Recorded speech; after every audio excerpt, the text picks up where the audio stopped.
Ajmo. Ajmo. Ajmo. Dođi. Ajmo. Ajmo Jožika.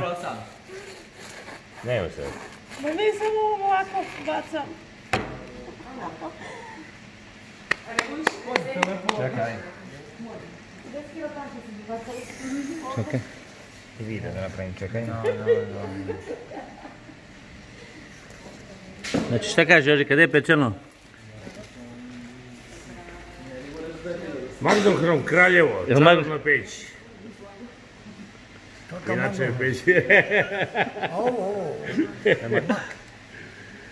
Memak, duvaljka na plin, odnosno gas, gdje nemate dovoljno struje, evo kako proizvod se dobije.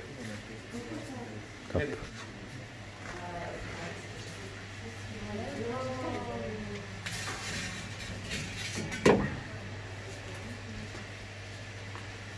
Boja op.